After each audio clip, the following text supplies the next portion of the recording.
Okay, so you've done the survey, you've plotted your point, and now what I want to do is go over that survey. And before I do that, I want to point out some things. So if you'll look at this while I speak about it, and I'm going to put it up here, what you see is the x-axis is measuring something. It's measuring how you balance freedom and order.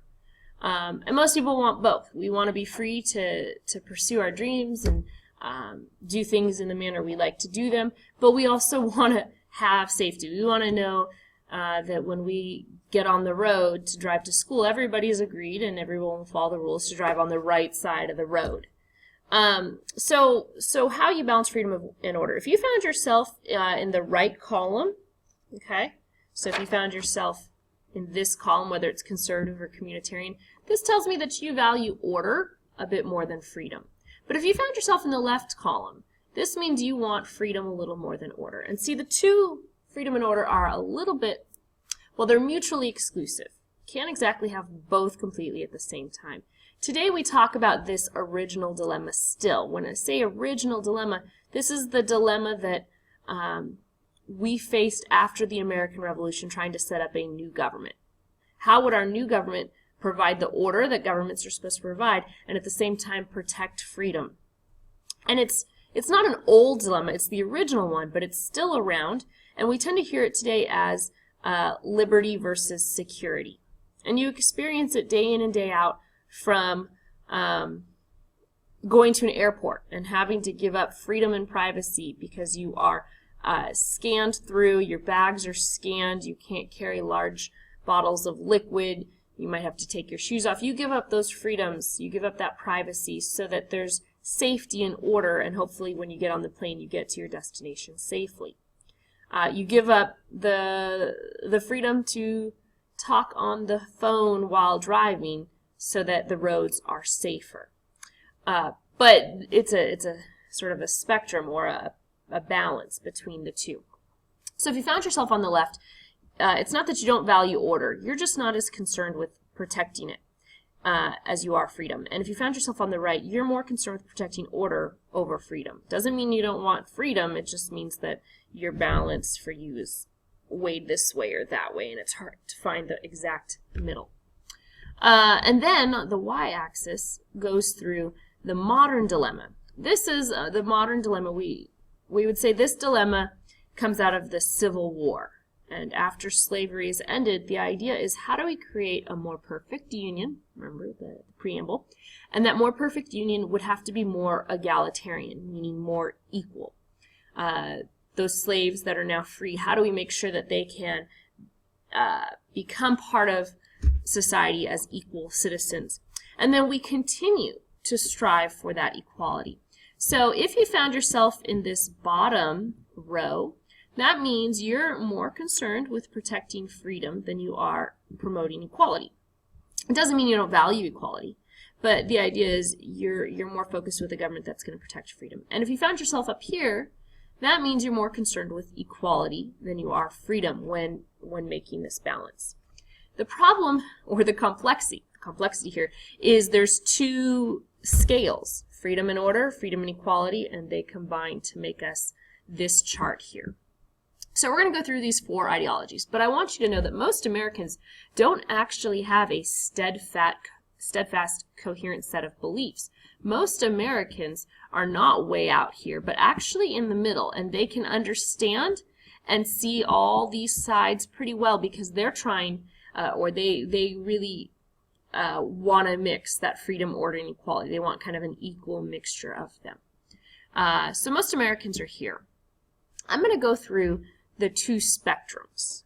Okay, spectrums meaning from one side to another. I'll go through libertarian. If you find yourself in this quadrant, libertarians, it's in the name, liberty, and it's in this corner, freedom and freedom. They value freedom and freedom over order and equality. So they're focused on a government that's going to do very little because that means you're more free. If there's fewer rules, if there's fewer laws, then you're going to be as free as possible. And when you don't have those rules and those laws, that means order and equality are not going to be as promoted. So down here, libertarians would want to maximize freedom. They're going to say a small government, a limited government. And a nice perk to that is really low taxes. If your government doesn't do much, then it doesn't cost much. Now, this is on the other side would be communitarians, communists, populists. There's a lot of names for them. But these folks over here believe that order and equality are really important over freedom. Doesn't mean they don't want some freedom, unless they're, I guess, way up over here. But it means that they're willing to give up and would like others to give up a lot of freedoms in order to have a more orderly and egalitarian society. Now, to make all that happen, it's going to have higher taxes. This spectrum is not as prominent in American political culture. We don't talk about this quite as much, but I want you to know it's there. American political culture really focuses on this spectrum, liberal and conservative. And when I say spectrum, I want you to imagine a line. Liberal being on the left side, as you go to the middle, and then on the right side is conservative. So liberal, I would add in your notes, is left, the left wing. Conservative would be the right wing. And Americans tend to fall somewhere on this spectrum, mostly in the middle, seeing a few things they like from the liberals, a few things from the conservatives they like, and they would want to mix those ideas. Let me go through conservative first. Conservatives want to promote order. So do what is needed to keep the people of the country safe. So they're going to be focused on defense and law enforcement in order to keep you safe. Conservatives also tend to be more traditional, more religious. So they're going to be pro-life, generally in favor of the death penalty. Whereas your liberals over here, they're going to call themselves progressive. They're not as traditional. And being less focused on punishment and order, they're going to be more focused on promoting equality and emphasizing things like civil rights and social welfare. Because they are more progressive, they tend to be pro-choice and against the death penalty.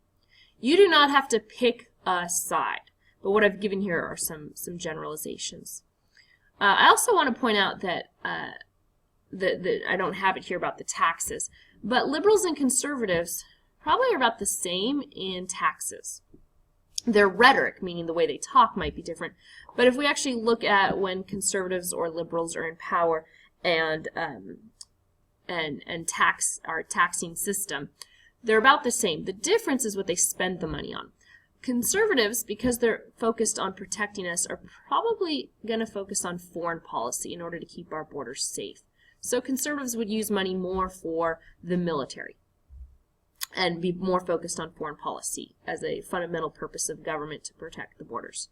Liberals, on the other hand, are going to be more focused on domestic policy. So money spent, or liberals would say that the money spent with tax dollars should be focused on domestic policy, improving things in this country.